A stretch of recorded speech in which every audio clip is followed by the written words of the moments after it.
say.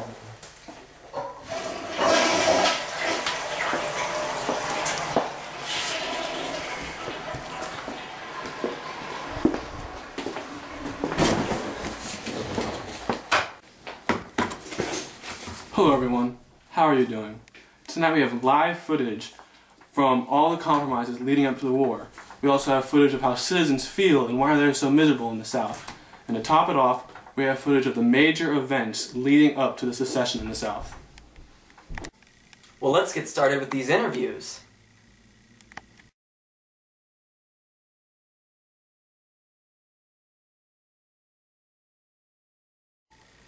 With us now we have Jebediah, a small farm owner in the South. Well, sir, tell us about yourself.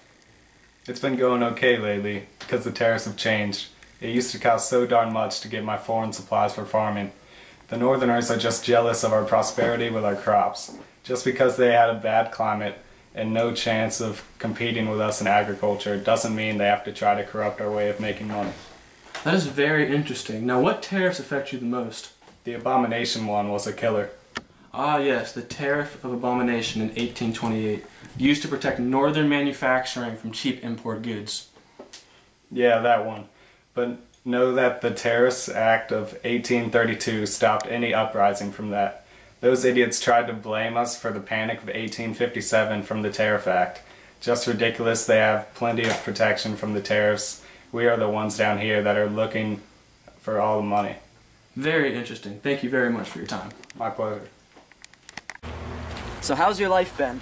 It's been pretty bad. Why's that?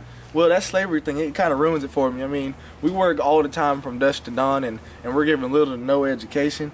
And I mean, we have tightly knit families and weddings, but too many members of my family have been sold away for me to even be even just a little happy. Have you ever thought of running away? All the time. I mean, I've looked into buying tickets for the Underground Railroad that gives you a ride to the North for freedom, but no one knows what I'm talking about. Well, I mean, I can understand that because I'm pretty sure you don't buy tickets for the Underground Railroad. I'm pretty sure you do, sir. That's what my neighbor told me. Well, and NASA said that they were expensive. Well, that stinks. It Well, sure try not to be mean or anything, but you know there's no point of really running away now after the Compromise of 1850 included that fugitive slave law. Compromise of 1850? What's that? It's just this law that says if you do escape to the North or Canada, you have to get returned to your master because he bought you and you're his property, and like other property that can't run away if it's stolen, it needs to be returned. Oh, so I should just put my tickets on layaway and just wait? Probably. I mean, feel free to run away if you want, but maybe you'll find a sincere northern abolitionist who will hide you and refuse to sell you back. But it's a pretty low chance, and if you were caught, you'd probably get a pretty big beating when you get back home, right? Yeah, Master don't like that. Yeah, that's true. I'd just stay home, wait it out. Okay, now let's get to the good part. The extension of slavery was the main dividing factor between the North and South, and this issue had been brewing since the Missouri Compromise of 1820. We have live footage from this compromise. Let's go.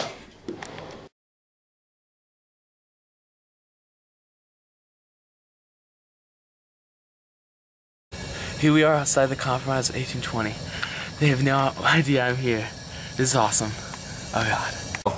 Alright, so we gotta get this trade going. What do you got for me? What's the compromise? Alright, so I want that for that, and I guess I'll settle for this for that. Alright, so we got Mewtwo for Charizard and Pikachu for Slowpoke. Ah, that's a terrible trade. Okay, so today in the house we will be discussing where slavery should and should not be allowed in these new territories. Alright, as a northerner, I have some very strong opinions about this topic. First off, slavery is downright immoral. Second, it's economically inefficient, incompatible with free labor. It gives the South non-democratic political power due to the Three-Fifths Clause, which is bullcrap. And if Missouri is admitted, they would gain a 2-seat advantage in the Senate. Well, that's a good point, sir. Is there anybody from the South who would like to voice their opinion? Well, sir, we in the South share one common fear, and that is if they are able to abolish slavery in a state like Missouri, what is stopping them from abolishing slavery in other states that are new states to our country? Once again, that's a very good point, sir. But I think I got this. How cool would this be? Okay, we admit Missouri as a free state, keeping the sectional equilibrium and all the territory above the 3630 line is forever banned from slavery. That sounds good to me. Yeah, it's chill. Did you see that? That was amazing. That's how it happened word for word. And that's the detail you can get from the Pre-Civil War News newsroom. Did y'all see the guy that was outside the window? Yeah, he's been in a tent out there for like 5 days watching the compromise. That's just weird. It really is. What great footage. That was awesome, am I right? Yes, it was. It was very awesome. And for the next big event that led to rivalry between the North and South, we go to Douglas Parrish, our lead sports anchor. Hello, my name is Douglas Parrish, and I am here from the pre-Civil War newsroom covering the U.S. National Ping Pong Championship game.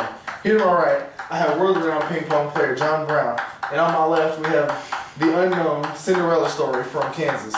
John Brown, what do you hope to accomplish by being the Cinderella story of the ping pong match? Well, Douglas, I primarily want to keep Kansas free, and I'll kill anyone who says otherwise. I know you heard that. Well, I did. Cinderella story, what do you hope to accomplish by winning this ping pong match? I want to make it a slave state.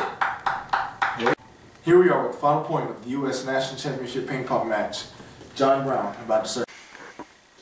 No! Yeah! Ah!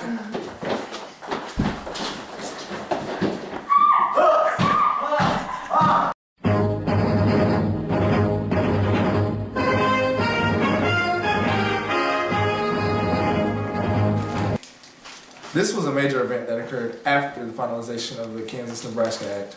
In 1854, Kansas and Nebraska were going to be created into free states because they were north of the 3630 line. Southerners were furious about this, and Stephen Douglas proposed that the Missouri Compromise be abandoned and popular sovereignty would be the deciding factor of the slavery question.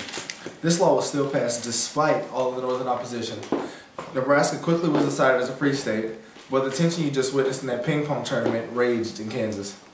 Because slavery was being decided by popular sovereignty, was decided by a population race. Missouri was a funnel for pro-slavery factions, and pro-slavery supporters quickly had the upper hand. As tension rose, it quickly turned into an internal civil war consisting mainly of lynching, burning, and bushwhacking, a form of guerrilla warfare. The two parties created home bases. Lawrence, Kansas was the headquarters for free soilers, slaves, abolitionists, and newspaper editors wanted for treason. In May 1856, an 800-man posse attacked Lawrence and destroyed everything, and even burned down the hotel which stationed the free soiler government. In response to this, and losing his ping pong match, John Brown and his sons took 5 pro-slavery settlers in Potawatomi Creek and beat them to death. This incident increased the hatred between the North and the South and was the starting point of physical violence between the North and the South. Alright, we're here back from the Bleeding Kansas Ping Pong Championships. That was some great footage right there. Yes, it was. Yes, it was. Well, the next big event that led to war between the North and South was the Wilmot Proviso. Can't forget about that Wilmot, Tom. No, you can't. The Wilmot Proviso said that any land acquired within Mexico's borders was not allowed to have slaves. That's just crazy. We, as the pre-Civil War newsroom, got rare footage of one of our reporters interviewing people in the area. Wow. Very well.